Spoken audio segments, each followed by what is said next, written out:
agradecemos a direção da casa pelo convite. Não sei como me acharam, mas eu recebi um telefonema me convidando para falar aqui na casa. E como a gente tem obrigação diante da doutrina, a gente não pode recusar, né? E nos deram um assunto fácil de entender. Se há milagres, o que vocês acham? Existe milagre? Não. Existe. Nós vamos provar que existe. Não do jeito que as pessoas acham que existe, mas existe. Meu nome é Eugênio. Eu atualmente trabalho numa casa lá na Vila Mariana, chamada Casa da Prece Chico Xavier, mas veio lá das Minas Gerais, lá do Triângulo Mineiro. Estou já há algum tempo em São Paulo, veio lá das terras de Eurípides Barçanufo, de Silmariano, tá?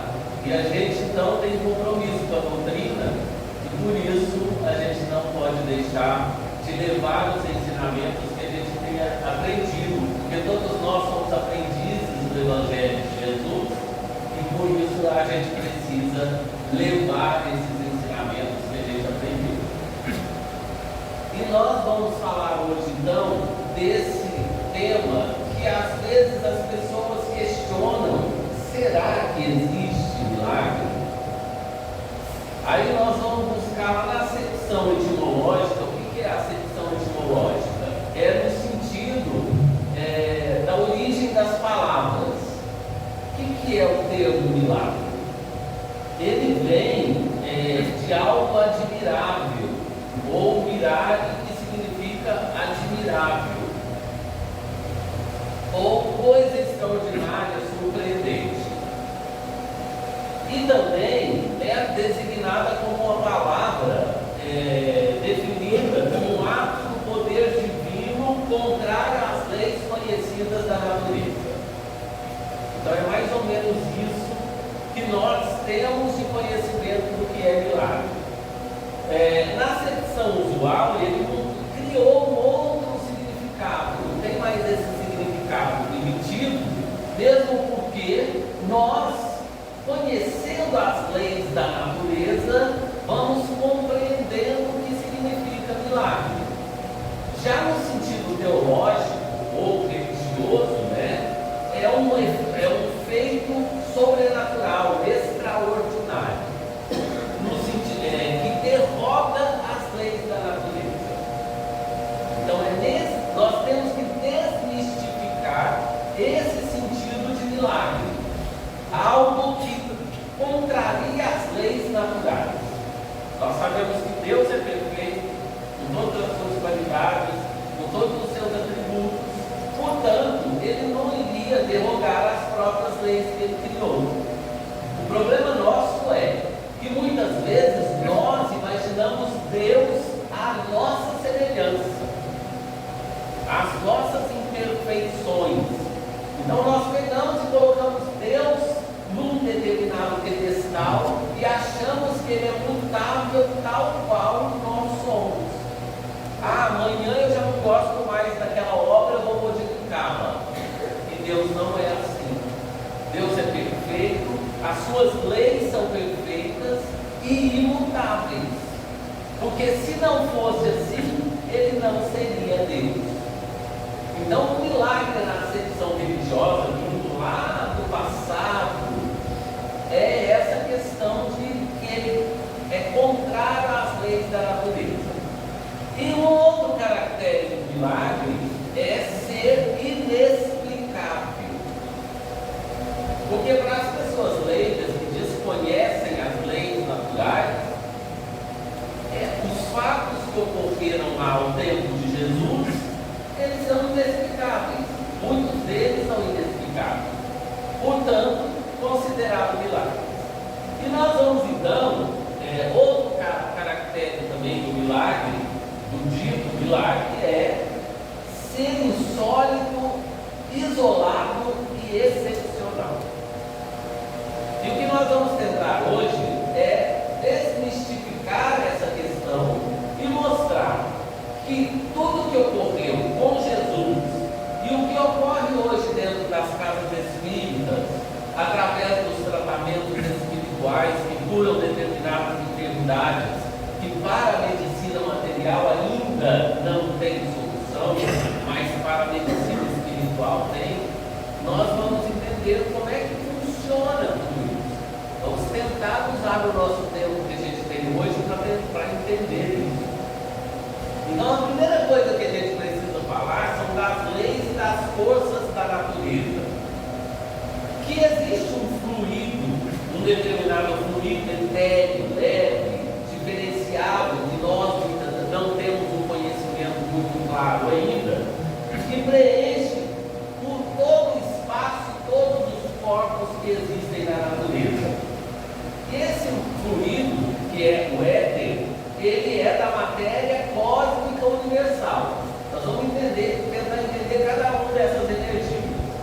E essas forças diversas, provenientes dessa matéria cósmica universal, ela que cria, que modifica, são conhecidas na Terra como o peso, a coesão, a afinidade, a atração, o magnetismo e os movimentos dessas energias conhecidos como o som, a luz e o calor, dentre outros. E é uma única substância primitiva que dá vida a toda a matéria orgânica. E aí, para que a gente possa compreender direito essa história, nós precisamos ir lá na química. A maioria de nós estudou lá na escola e que não compreendeu determinados elementos, mas esses elementos são necessários para que a gente possa compreender esses milagres e a própria força da natureza. A química considera elementar alguns elementos, tais quais o oxigênio, o hidrogênio, o azoto, o carbono, o cloro, o iodo, o flúor, o sulfuro, o fósforo e todos os metais.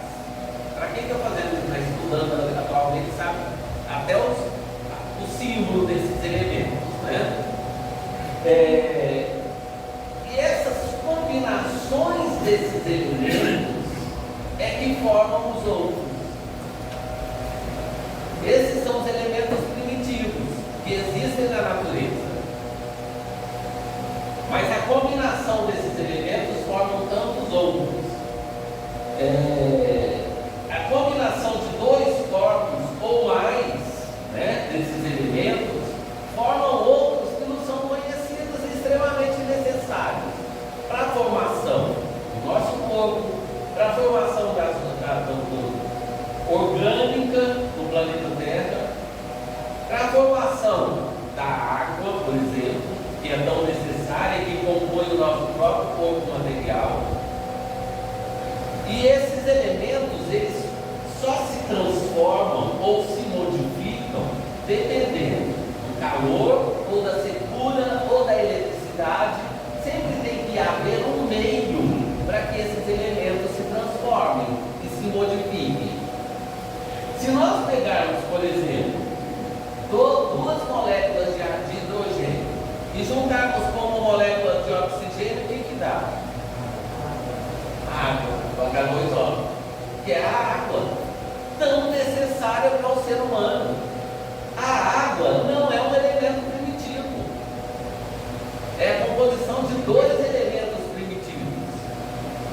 E a junção desses dois elementos compõe um elemento essencial à vida no planeta Terra.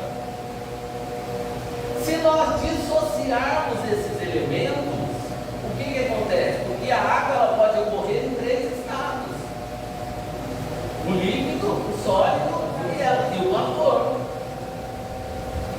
Se nós dissociarmos, desmembrarmos esses elementos, a água deixa de existir. Vocês devem estar falando, por que está trazendo química aqui para nós falar de milagre, né?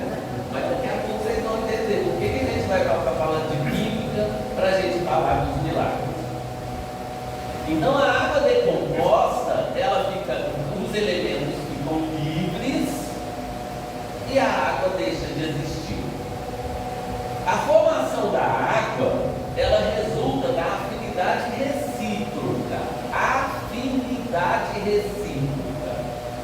dos elementos, o hidrogênio e o oxigênio. Se chegar um outro elemento que tem uma afinidade maior, deixa de existir a água. Se nós pegarmos, por exemplo, duas moléculas de hidrogênio e juntar com duas moléculas de oxigênio, o que acontece? Nós teremos a água oxigenada, H2O2, que é um líquido corrosivo. Vejamos que é a proporção dos elementos naturais, primitivos, unidos, são capazes de fazer transformações imensas na natureza e modificam completamente as coisas ao nosso redor. Os corpos compostos, eles se formam pela combinação de uma quantidade determinada de um elemento com outra quantidade de outro elemento.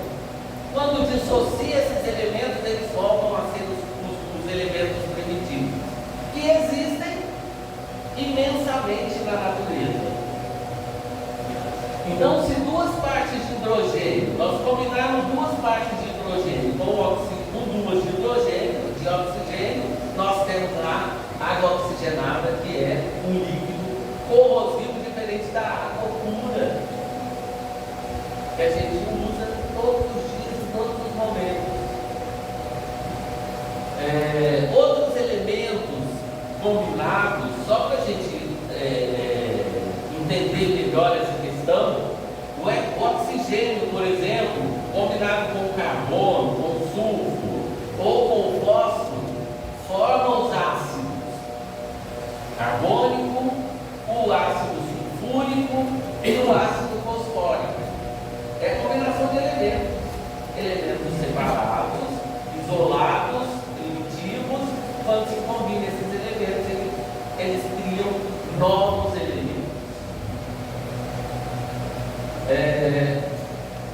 O sal de cozinha é um elemento primitivo? Não. Ele é uma combinação do cloreto de sódio com o cloro. O sódio é o hidrocloreto de sódio e o cloro formam o sal de cozinha, que nós utilizamos também constantemente. E existem em quase todos os lugares do planeta Terra. E ele não é um elemento primitivo. Precisa ir para os laboratórios de química para conseguir fazer o sal de cozinha? Ou a própria natureza o faz? A natureza combina os elementos. A própria natureza combina os elementos, criando um novo elemento. Então, nós percebemos que a natureza tem os elementos primitivos e a própria natureza usa esses elementos para criar novos, necessários à vida humana no planeta Terra. Dito isso, nós vamos falar de um outro princípio, que é o tal do princípio vital, que a gente já ouviu falar tantas vezes. O que é o princípio vital? Segundo Kardec, o princípio vital é a matéria elementar primitiva, cujas modificações e transformações constituem todos os corpos da natureza. Ou seja, o princípio vital ele está em todos os lugares. E todos os corpos partem desse princípio inicial. Aqui nós não estamos falando do oxigênio, do hidrogênio, estamos falando de um princípio que usa esses elementos para a construção de todos os corpos, para dar vida a todos os corpos. Dizendo-se que as plantas, os animais, são formados dos mesmos princípios constitutivos dos minerais, no sentido exclusivamente material.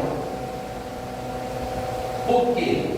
O princípio vital está em todos os elementos,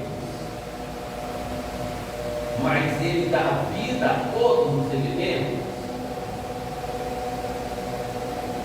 Porque o ser morto, o elemento morto não tem vida.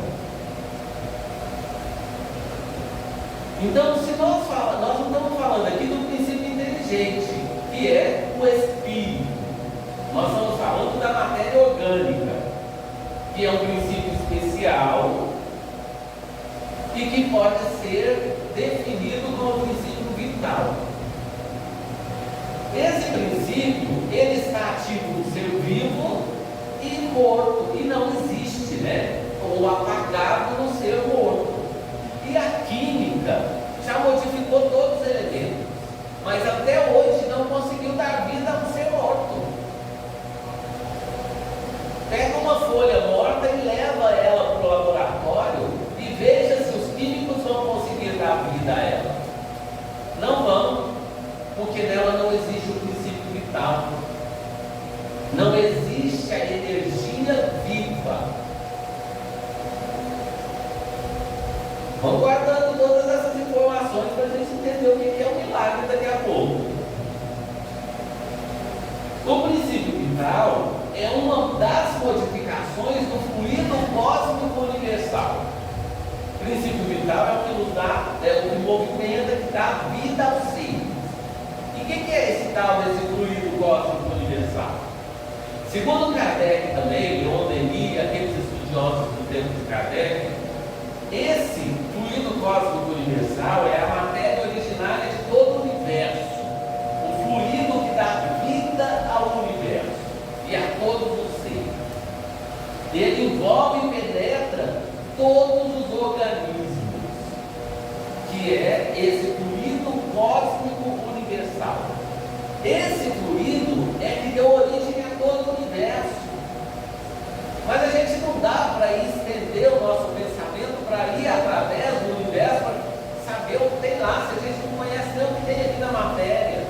Nós achamos que a matéria, que Deus modifica suas leis de uma hora para outra. Não compreendemos sequer a nossa matéria ainda. Tanto é que a própria medicina material ainda fica lutando para eliminar as enfermidades que ocorrem no nosso corpo material.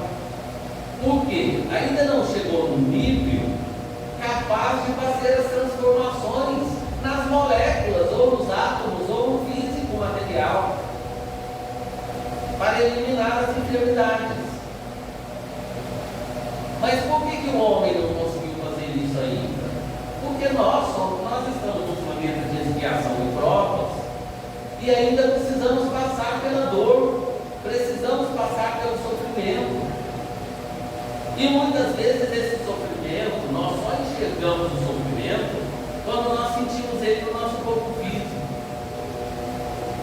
A dor física, que muitas vezes reflete na dor moral, e nós precisamos dele para que nós possamos aprender a amar no planeta Terra. Por isso que a medicina material ainda, terrena, não avançou como devia. Quem já leu os livros do André Luiz, psicografado pelo Chico Xavier, lá no nosso ar, que é o início lá da obra do André Luiz, ele fala dessa transmissão via vídeo, dessa comunicação de um aparelho para o outro através do vídeo há mais de 100 anos atrás. Chico Xavier escreveu os livros em 1940 e falava de uma civilização no mundo espiritual de quase 100 anos atrás.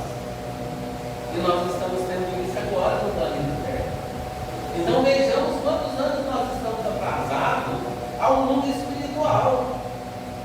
Mas nós vamos chegar lá? Claro que vamos. Mesmo porque cada um de nós tem que ir da nossa parte para buscar a evolução.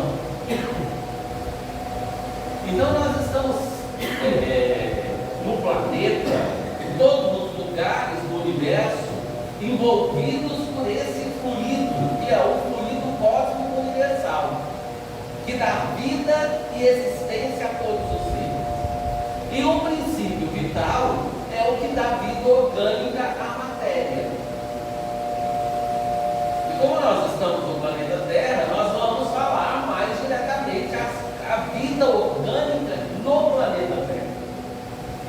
E esse princípio vital é uma das modificações do fluido cósmico universal.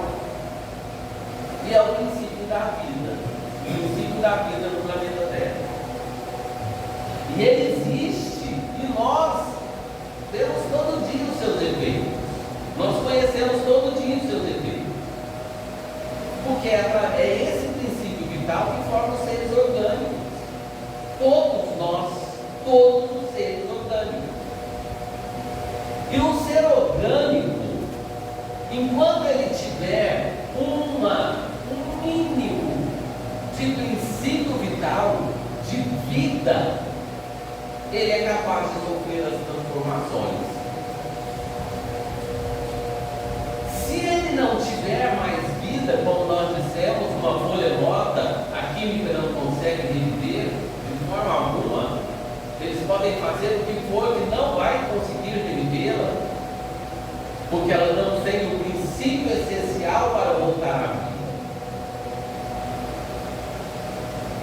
Se tiver alguma coisa, ele voltará, ela voltará à vida. Existirá a possibilidade dela voltar à vida. Então, o oxigênio, o hidrogênio, carbono, combinando-se com o princípio vital, só formam, combinando esses elementos, sem o princípio vital, vai formar algo inorgânico, um mineral, por exemplo, mas não vai formar algo orgânico. Mas se tiver o princípio vital, formará algo orgânico. Nós estamos falando aqui apenas da questão material, nós estamos falando do princípio espiritual. O princípio espiritual é outra situação, é outra questão, porque nós somos matéria orgânica, animada pelo princípio vital, que contém quase todos esses elementos primitivos e outros não, porque nosso corpo, quanto que tem de água no nosso corpo? É quase 70%, né? Então, e a água é o princípio primitivo? É primitivo? Um elemento primitivo? Não, é um elemento modificado. Mas nós temos quase todos esses elementos no nosso corpo, combinado com o princípio vital, que é o que nos dá vida. Se tirar o princípio vital, nós teremos um corpo morto, orgânico. Então a atividade do princípio vital, ela é mantida durante a vida pelos nossos órgãos físicos. Se os nossos órgãos param de funcionar, o princípio vital se esvai e o nosso corpo morre. Então é assim que os corpos orgânicos são então como verdadeiras pilhas, abastecidas pela energia que contém nelas. Quando as energias da pilha acabam, o que acontece?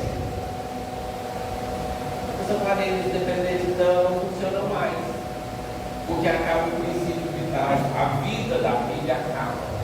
E os nossos corpos orgânicos é mais ou menos da mesma forma.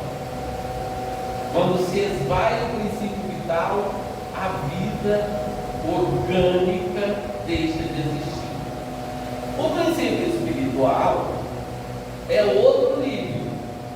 De acordo com a máxima, todo efeito tem uma causa, e todo efeito intelectual deve ter uma causa inteligente. Aí nós falamos do princípio espiritual.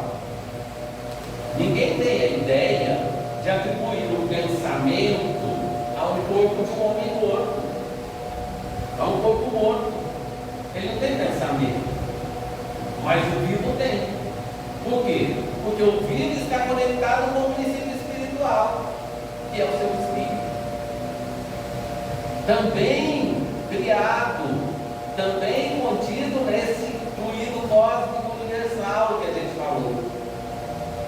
E mesmo o corpo espiritual, ele contém elementos materiais, desconhecidos, talvez, dos nossos elementos da matéria. E enquanto a gente não conhece esses elementos, para nós parece miraculoso.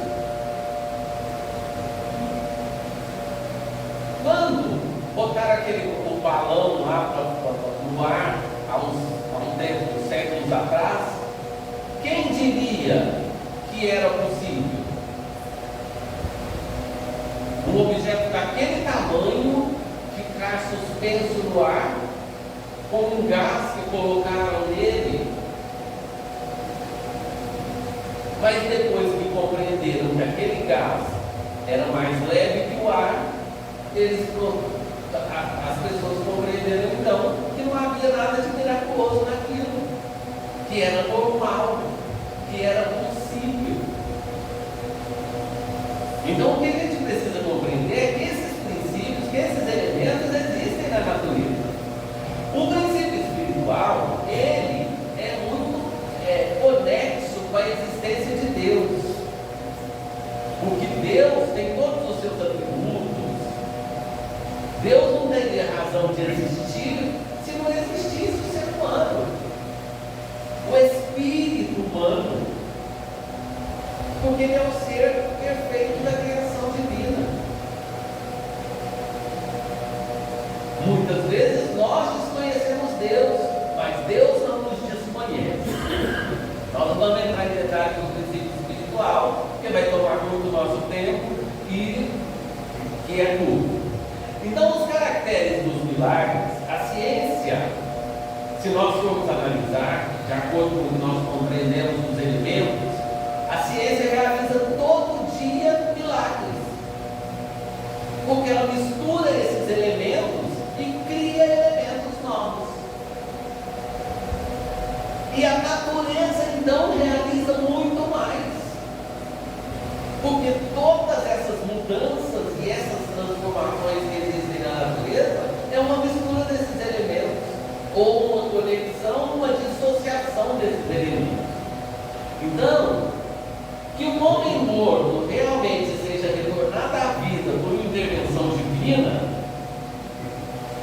o homem morto, sem o princípio vital, se ele voltasse à vida por uma intervenção divina, sim, isso seria miraculoso, no sentido lá antigo do que é milagre.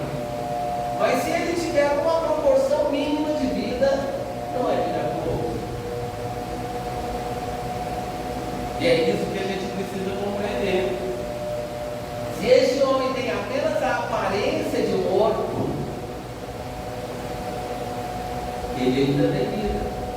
E se tem vida, existe a possibilidade dele retornar. Então, quando a gente fala isso, a gente se refere àquela passagem de Lázaro, que acho que é uma das passagens mais conhecidas. Quando Ana, irmã de Lázaro, manda ir atrás de Jesus, que estava num lugar distante, inclusive, pedindo que ele retornasse, porque Lázaro havia morrido. E Lázaro, então, Maria. E aí, não, tudo bem, não tem problema. E aí, quando Jesus volta, e ela fala que ele chegou tarde demais, porque não dava mais feito, e lá em Jesus, o sepultamento não era como hoje nós conhecemos, que era baixo da terra e tal, eles colocavam, depositavam o corpo em determinadas cavernas, subiam com tecido e tal. E aí Jesus manda que abrisse o túmulo, né, a porta da tumba, e chama por Lázaro. Já faziam 4 dias. Diz, e a Gênesis, lá de Kardec, questiona que o corpo já estava com mau cheiro. E aí Jesus manda que ele retorne à vida. Se o corpo de Lázaro já tivesse perdido todo o princípio vital, nem Jesus o traria à vida. Porque Jesus não iria derrogar a lei da natureza, com todo o potencial energético que ele tinha. É que o corpo de Lázaro estava em estado de repouso, e nós sabemos que o estado de putrefação do corpo humano, da vida orgânica, ela pode ocorrer mesmo que mantém a vida.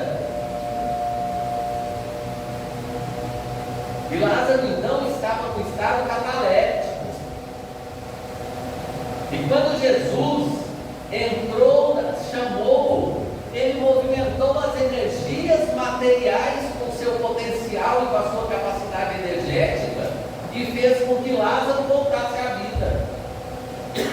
É como aplicar um medicamento quando nós estamos com enfermidade.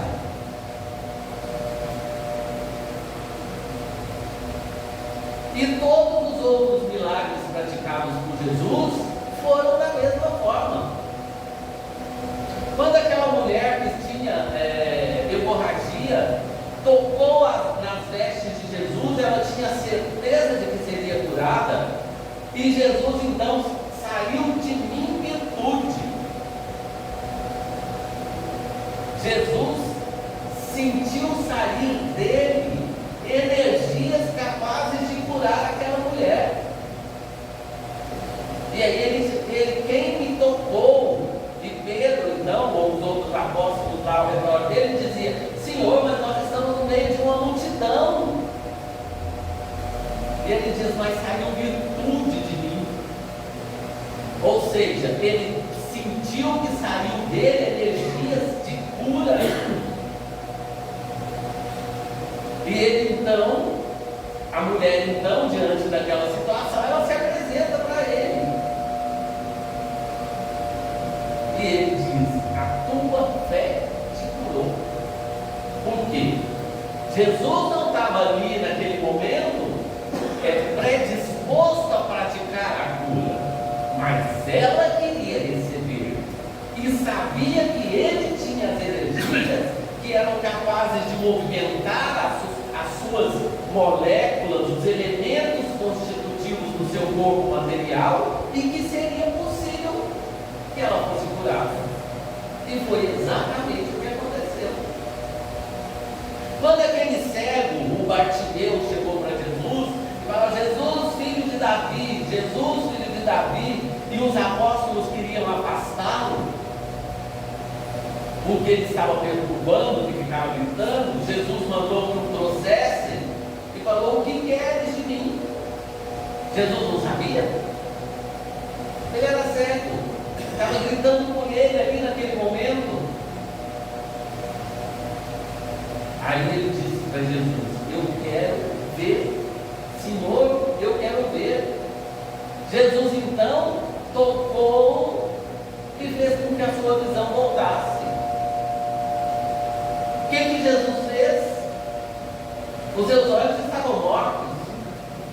Jesus movimentou os elementos naturais que existiam no corpo daquele ser e reviveu a sua visão. Não foi que ele fez um milagre, não foi que ele derrubou as leis naturais, ele mexeu naquelas energias que já existiam naquele corpo e fez com que a visão voltasse. Por quê? Nós temos essa capacidade de fazer isso? Muitos de nós temos. Na proporção de Jesus? Ainda não. Porque nós precisamos amar mais. Nós precisamos desenvolver aquele amor que Jesus nos ensinou que nós desenvolvemos. Tem uma história para a gente concluir, que eu já estou passando do tempo. Tem uma história da arca, da época que Moisés tirou o povo lá do Egito, do Êxodo. É lá no texto evangélico. Que aí ele era muita gente. A gente acha que era algumas pessoas, não era não, era um país praticamente, ele tirou de lá. Aí ele tirou esse povo de lá e levou esse povo para um lugar que nem ele sabia onde estava indo levar esse povo. Chegou um determinado momento lá no deserto, aquele monte de gente, ele começou a ter um monte de briga. E o que ele fez então? Ele dividiu o povo em tribos. Ele dividiu aquele povo. E eram 12 tribos. Dessas 12 tribos, alguém tinha que ser o chefe. E começou uma dissensão entre eles. uma desunião, discórdia. Moisés recebeu então a orientação, isso é texto bíblico, tá? Que a gente precisa usar como referência para nosso aprendizado hoje, é lá do Velho Testamento. Que o que nos importa mesmo é o Novo Testamento, os ensinamentos de Jesus. Aí Moisés então recebeu a orientação divina de que ele devia pegar, quando ele foi expulso do Egito, ele recebeu uma vara e o faraó falou para ele: esse é o seu cetro, você não é rei? E deu a ele uma vara, que foi muito útil e que tornou o símbolo do êxodo do Egito. Aquela vara que ele recebeu foi muito útil porque ele caminhava no deserto e ele usava ela como espora para que ele pudesse andar naquelas areias do deserto. Aí dividiu as tribos em 12. Essas tribos, e um deles devia ser chefe dessas tribos, comandar todos, porque estava havendo uma discussão, uma briga, uma discórdia. E o Moisés não conseguia resolver essa questão. Recebeu orientação divina, e ele sempre diz que recebia orientação divina. Na verdade, ele recebia orientação da espiritualidade superior, que já estava organizando a vinda de Jesus, né, há 500 anos atrás, de que deveria recolhermos, cada um chefe das tribos havia recebido um daqueles cajados, que era uma daquelas varas, e que ele deveria juntar todas as varas e guardar junto da Arca da Aliança, que no dia seguinte eles teriam a resposta de quem seria o chefe das tribos. Pegou então todas as varas, inclusive da vara de Arão, que era da tribo de Levi, para que pudesse colocar lá junto da Arca da Aliança, e no dia seguinte eles teriam. E a tribo de Arão, a vara de Arão, ou a tribo de Levi, era quem Moisés havia indicado para ser o chefe das tribos. No dia seguinte, conforme o texto evangélico, a vara de Arão havia dado folhas, flores e frutos. Então, buscando para a questão dos milagres, a gente fala: é um verdadeiro milagre ocorrido. Primeiro, se a vara de Arão estivesse morta, ela não daria, porque Deus não ia derrogar as suas leis. Ela devia ter pelo menos um pouquinho de vida para que ele pudesse dar vida orgânica, o princípio vital estava nela, e aí ele deu vida àquela vara. É a manifestação divina, segundo o Velho Testamento. Mas a gente contou essa história porque eu quero contar um poema para vocês para encerrar. Já vou encerrar. O Braulio Bessa, numa das suas genialidades, ele usou esse texto evangélico para construir um poema que fala da força da união. E ele diz assim: um homem sábio, já velho, de olhar vago e distante, convocou seus 4 filhos e falou por um instante: lá no fundo do quintal tem 4 varas de pau. Por favor, vão lá buscar. E mesmo sem entender o que o pai mandou dizer, responderam: é para já. 4 adultos para o mundo, para o pai, 4 crianças, recebendo uma lição daquela voz fraca e mansa. 4 filhos, 4 varas, frente a frente, cara a cara. E o velho pai ordenou que cada um quebre a sua. Depois jogaram na rua pedaços do que sobrou. Vamos buscar mais 4 varas, disse o velho paciente. Mas falou: porém agora vamos fazer diferente.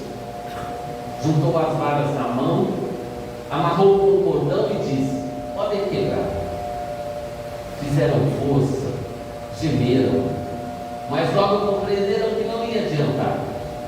E o velho disse: meus filhos, essa é a minha herança. Não são carros importados, nem dinheiro na poupança. Eu lhes deixo essa lição: trabalhar com união é nosso maior transporte. Sigam na vida unidos, que jamais serão vencidos, pois juntos somos